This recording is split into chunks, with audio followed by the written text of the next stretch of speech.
सर्वव्यापैक चिद्रूपय स्वरूपाय परात्मने सोपलब्धि प्रसिद्धाय ज्ञानानंदात्मने नमः। शुद्धात्मा सार है, संसार असार है। शुद्धात्मा ध्रुव है, संसार अध्रुव है। ये वस्तु का स्वरूप है। शुद्धात्मा शरण है, संसार अशरण है। शुद्धात्मा सुखरूप है, संसार दुखरूप है।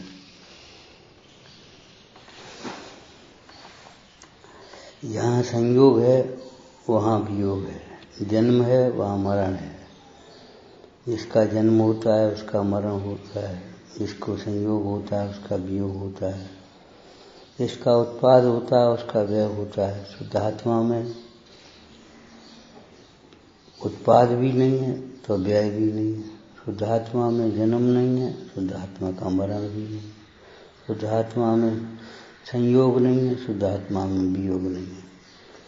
शुद्धात्मा ही शरण है। और व्यवहार नए से भी कहें तो शुद्धात्मा को बताने वाले पंच परमेष्ठी शरण है।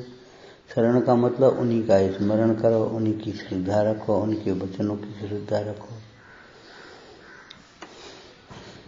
ये शरण दो नहीं है, शरण का निरूपण दो प्रकार से है।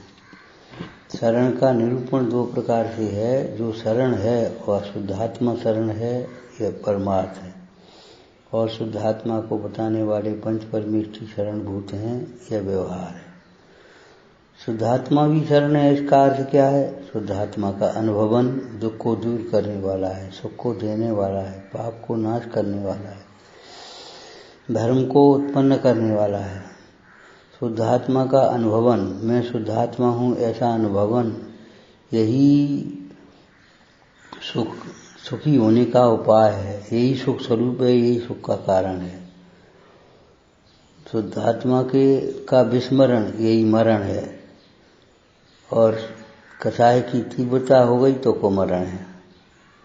कुमरण और सुमरण व्यवहार नए से कहे आते हैं कि बाद बाकी विचार किया जाए तो शुद्धात्मा का विस्मरण ही मरण है और शुद्धात्मा का स्मरण ही जीवन है। शुद्धात्मा का स्मरण सुख है, शुद्धात्मा का विस्मरण दुख है। सदैव अपने को शुद्धात्मा देखो और सर्व जीवों को भी शुद्धात्मा देखो। शुद्धात्मा समझो, ये जो ऊपर का स्वांग दिखाई दे रहा है वह स्वांग कर्म जनित है, कर्म के परिणाम हैं, नो कर्म के परिणाम हैं। इन कर्म नो कर्म के परिणामों को जीव समझ लेना भ्रम है। ये कर्म के परिणाम और नो कर्म के परिणाम भिन्न हैं, न्यारे हैं, आश्रय करने योग्य नहीं है, लक्ष्य करने योग्य नहीं है। इन सबसे न्यारा शुद्धात्मा ही रहता है। इन कर्म के परिणाम के समय शुद्धात्मा कोई कर्म रूप नहीं हो जाता। शरीर के संयोग में शुद्धात्मा कोई शरीर रूप नहीं हो जाता। पुण्य के उदय में पुण्यात्मा नहीं हो गया, पाप के उदय में पापात्मा नहीं है।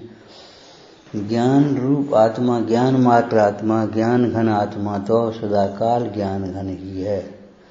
संयोग का वियोग जब होगा तब होगा, लेकिन संयोग का अगर परमार्थ से देखा जाए, स्वरूप से देखा जाए तो स्वरूप में पहले ही वियोग है और जिसका वियोग है उसी का वियोग होता है। अनेकांत इसी का नाम है। स्वरूप से अस्थि और पर रूप से नास्ति। तो शुद्धात्मा में पर का अभाव है। अभाव का मतलब ये है कि न वह करता है, न वह भोगता है, न कोई उसमें किंचित मात्र भी विक्रिया होती है। शुद्धात्मा निरपेक्ष है।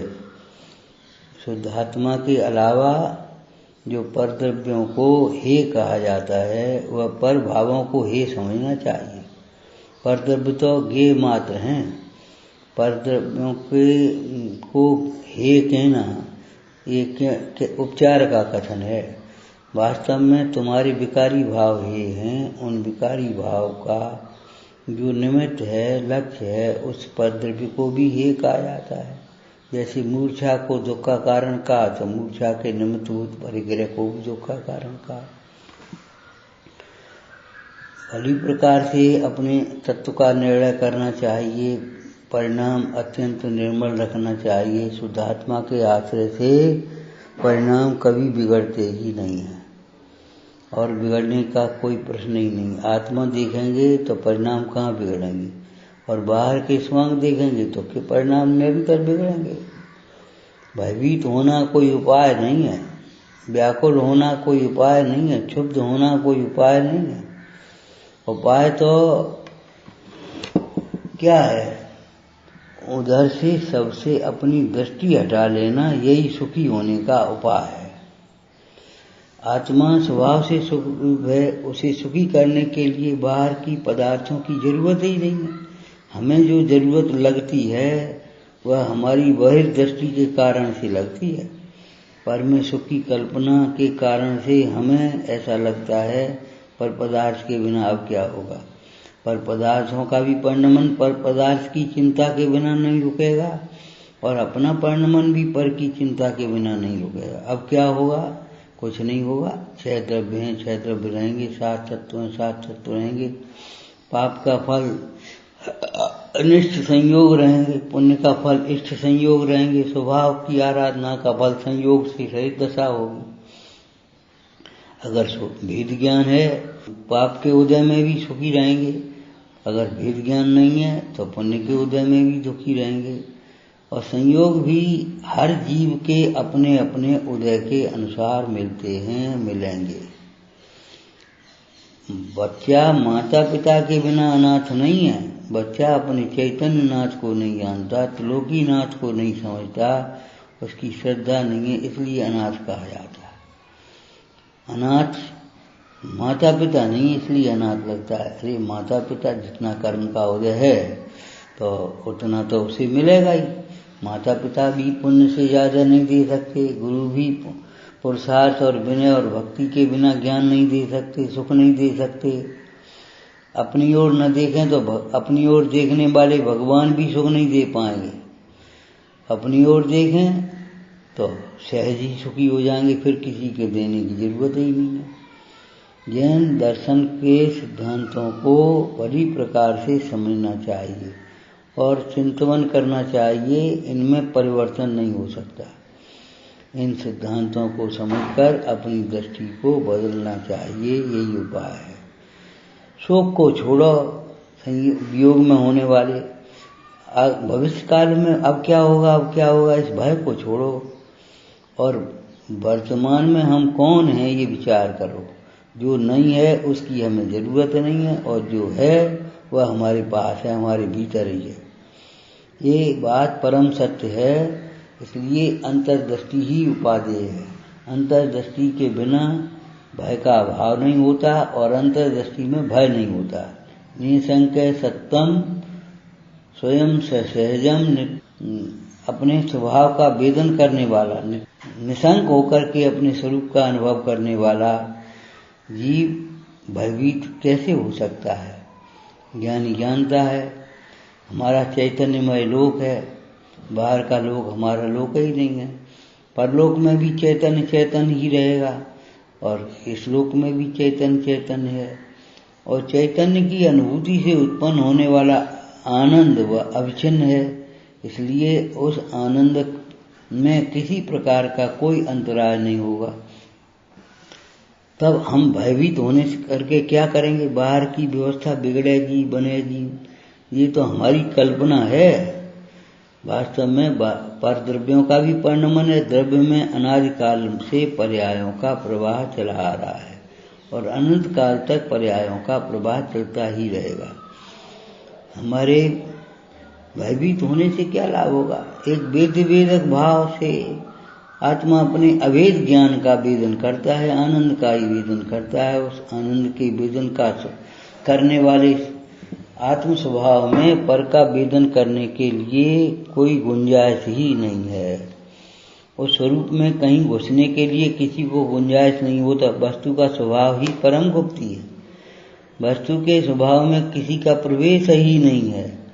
वस्तु के अच्छे धन को, ज्ञान धन को, रत्नत्रय धन को, अनंत गुणों के धन को कोई छीनने में समर्थ नहीं, कोई चुराने में समर्थ नहीं। कोई भी आत्मा का मरण करने में कोई समर्थ नहीं है। आत्मा अविनाशी है, शरीर विनाशी है। शरीर विनाशी है तो शरीर के लक्ष्य से जितने भी संयोग होते हैं वे सब विनाशी हैं। भगवान जिनेंद्र देव के स्वरूप को, भगवान जिनेंद्र देव की वाणी को, भगवान जिनेंद्र देव के द्वारा बताए गए अपने शुद्धात्मा को अनाज काल से नहीं समझा, यही दुख का कारण है। प्रतिकूलता दुख का कारण नहीं है, अज्ञान दुख का कारण है, कथाएं दुख का कारण है।